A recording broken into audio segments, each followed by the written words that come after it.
नमस्कार विद्यार्थी मित्रांनो, आजचा आपला 9वा part.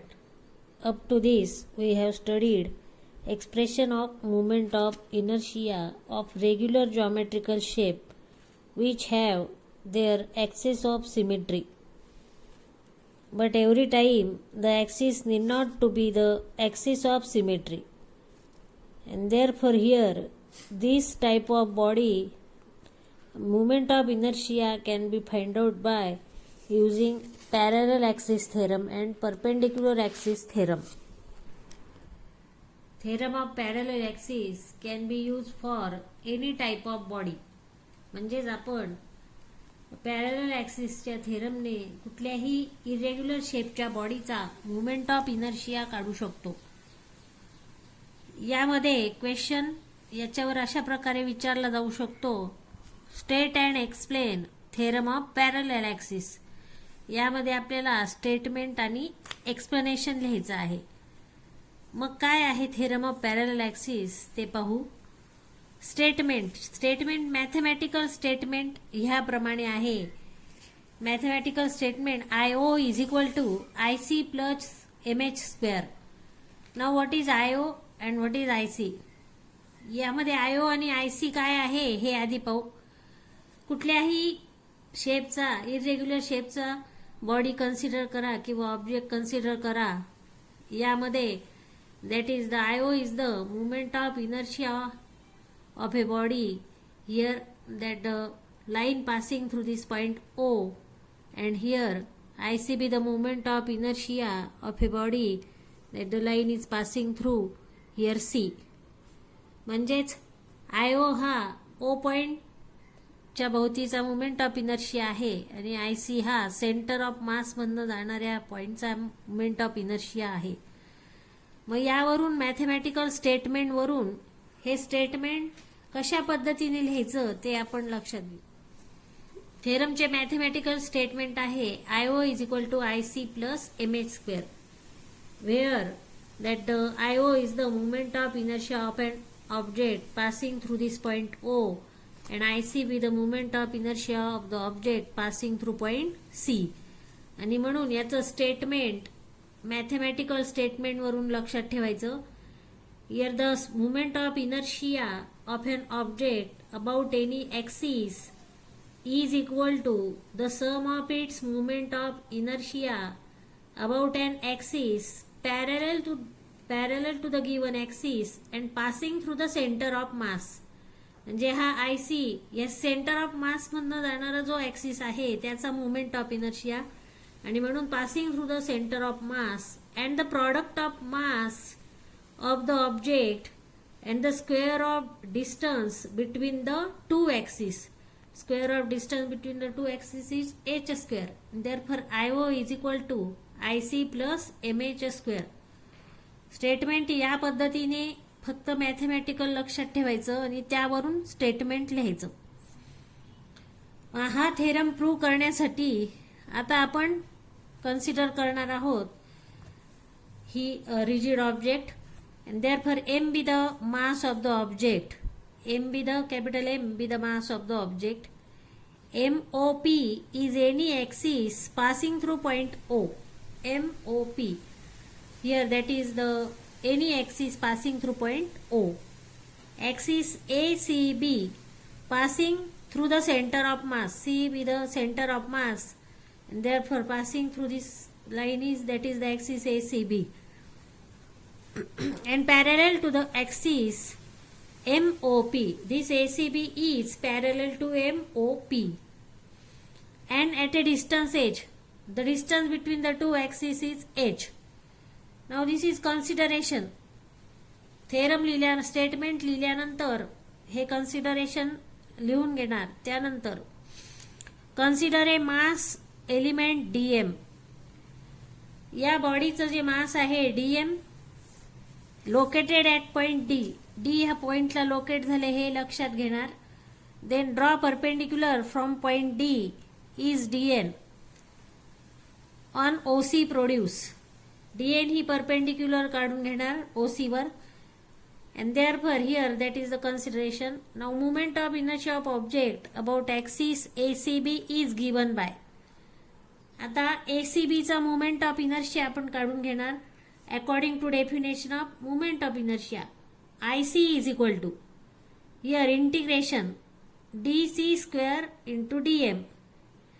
Now here we are considering that the small mass of the part of the body is at point D, and therefore distance from this axis is dc square, and therefore dc square आपल्याला माहिती आहे formula, that is here r square dm integration what, that is the r square dm. Now here distance from the point is dc square, and therefore dc square dm.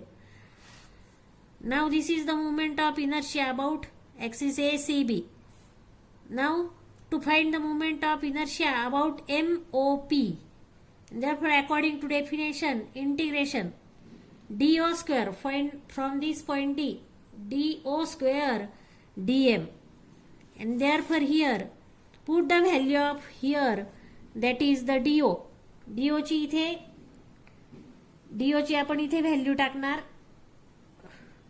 dO square dm ची dO ची value according to here Pythagoras, that is OD square here or dO square, that is equal to here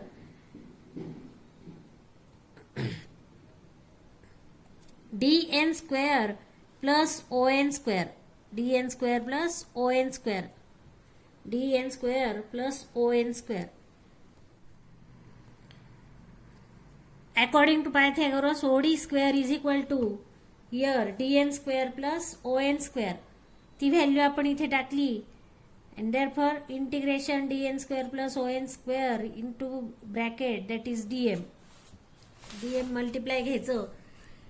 Now here dn square plus on square from figure. on ची value टाकायची इथे OC plus CN. on ची value figure वरून ON is equal to OC plus CN. मग ती value ह्यामध्ये टाकायची. Integration dn square plus OC plus CN bracket square. ON ची व्हॅल्यू आपण टाकली, bracket complete, here multiply by dm. Now integration dn square plus, now here expand this bracket according to formula a plus b bracket square. a plus b ह्यानुसार expand करायचं. OC square plus CN square plus twice OC into CN, twice OC CN, bracket complete, here dn. Now integration of dn square तसंच लिहायचं. rearrange this term. CN square इथे लिहून घेणार. CN square plus OC square plus 2OC into CN, bracket complete, here dm. Now multiply dm to each of the term. dn square plus cn square, dn square plus cn square ची value इथे टाकून घेणार. According to figure dn plus cn Pythagoras नुसार, that is the dc square, म्हणजेच dn square plus cn square is equal to dc square. मग पायथागोरसने ह्या दोन्हींच्या ऐवजी आपण इथे dc स्क्वेअर टाकलं plus OC square. OC is h. Here OC is h from figure, and therefore here that is h square plus 2OC CN. 2 CN OC is again h, and therefore 2 CN into h. Out of the bracket dm. Now separate each of the term, and therefore integration dc square ला dm ने multiply केलं. Integration dc square dm plus h square dm multiply केलं dm ला plus 2h cn dm, 2h cn and again multiply by dm. प्रत्येक term integration मध्ये आपण separate लिहून घेतली. Now integration of dc square dm plus, आता यामध्ये constant term बाहेर काढणार. h square dm, h square बाहेर काढलं, integration of dm plus 2h इथे परत कॉन्स्टंट टर्म आहे, ती बाहेर इंटिग्रेशन साइनच्या ब्रॅकेटमध्ये CN dm. Now here that is the integration of dc square dm. Here from 1 equation 1 वरून dc स्क्वेअर dm काय आहे? ic. That is the moment of inertia of an object about this center of mass, and therefore that is value of this dc square dm is ic. हा h square तो constant म्हणून तसाच लिहिणार. Integration of dm, integration of dm म्हणजेच dm that is the mass of the body of mass of the body, that is the small point considering here we are considering at point D, but integration of dm is that is whole mass of the body.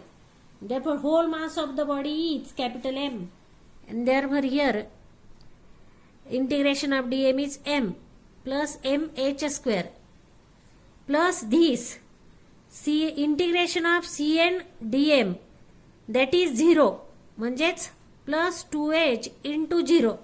Integration of cn dm 0 आहे. कारण का? Here that is the nc is the distance, this nc is the distance of point from the center of mass. म्हणजे nc हे centre of mass पासूनचं distance आहे. Any mass distribution is symmetry about the centre of मास, आणि म्हणून सगळ्यांचं movement जी आहे centre of मास भोवती पार्टिकल्सची ती 0 असते. And therefore thus from the definition of the centre of mass integration of cn dm is 0, आणि म्हणून याचं इंटिग्रेशन 0. मग राहिलेल्या term that is io is equal to ic plus mh square. That is our required here mathematical statement